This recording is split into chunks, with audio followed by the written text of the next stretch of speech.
Berdasarkan teori relasi kuasa, perbuatan yang ditujukan kepada korban Nopriansah Yosua Huta Barat merupakan suatu perbuatan yang berisiko tinggi, sehingga menjadi janggal jika dilakukan dengan cara sebagaimana fakta yang terungkap di persidangan, seperti membuka dengan paksa pintu kaca sliding yang terkunci sehingga terdengar suara hentakan pintu yang berbunyi keras, dan perbuatan-perbuatan janggal lainnya seperti membanting-banting tubuh saksi Putri Candrawati ke lantai dan ke atas kasur.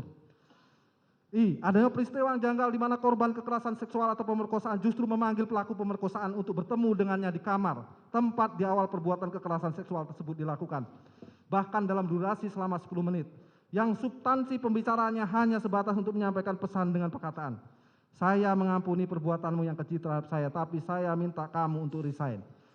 Sebagaimana kesesuaian pada keterangan saksi Putri Candrawati dan terdakwa Ricky Rijal Wibowo. J.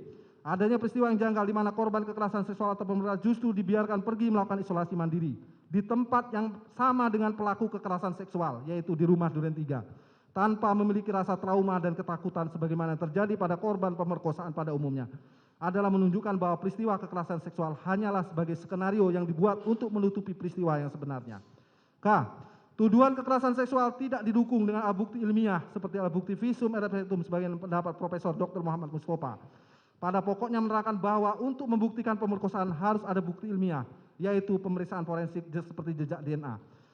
Jika tidak dilakukan maka susah melakukan pembuktian, dan ahli selanjutnya mengatakan hasil psikologi forensik dapat digunakan, namun harus dikuatkan oleh bukti lain. Tidak boleh hanya bertumpu pada satu saja. Bahwa di dalam keterangannya ahli kriminologi Profesor Dr. Mustofa memberikan kesimpulan, 1. Di dalam perkara quo kekerasan seksual atau pemerkosaan bukan sebagai motif atau latar belakang yang mendahului. 2. Adanya kemarahan pelaku terhadap peristiwa yang terjadi di Magelang adalah tidak jelas dikarenakan oleh suatu peristiwa apa. Berdasarkan hasil pemeriksaan poligraf menerangkan bahwa jawaban Putri Candrawati mengatakan ia tidak berselingkuh dengan korban Nopriansah Yosua Huta Barat adalah berbohong dengan hasil pemeriksaan -25. N. Bahwa apabila kekerasan seksual atau pemerkosaan bukan sebagai peristiwa sebenarnya, maka menjadi petunjuk kuat bahwa peristiwa kekerasan seksual atau pemerkosaan merupakan bagian dari skenario yang dibuat oleh saksi Putri Candrawati untuk menutupi peristiwa yang sebenarnya terjadi. 7. Bahwa sesuai fakta persidangan berdasarkan keterangan dari saksi Putri Candrawati menerangkan bahwa saksi Putri Candrawati merasa khawatir terhadap ancaman korban Nopriansah Yosua Huta Barat yang punya senjata api atau pistol.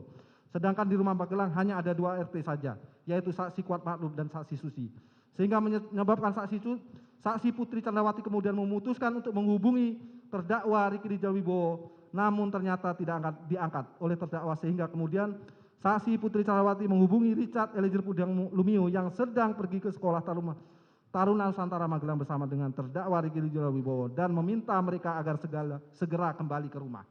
8. Bahwa sesuai fakta persidangan berdasarkan keterangan dari saksi Kuat Ma'ruf, Putri Candrawati, terdakwa Ricky Rijal Wibowo dan saksi Susi, yaitu setibanya di rumah Magelang, terdakwa Ricky Rijal Wibowo langsung naik ke atas lantai 2, menemui saksi Putri Candrawati bersama dengan saksi Kuat Ma'ruf, dan setelah keluar dari kamar saksi Putri Candrawati, lalu terdakwa Ricky Rijal Wibowo turun ke bawah lantai 1 dan bertemu dengan Richard Eliezer dan sempat menanyakan keberadaan korban Nopriansah Yosua Huta Barat. Lantas di dalam kamar ajudan tersebut saksi Richard Eliezer Pudiang Lumiu melihat dan menyaksikan sendiri terdakwa Ricky Rijal Wibowo masuk ke kamar ajudan lantai 1 untuk mencari senjata korban Nopriansah Yosua Huta Barat.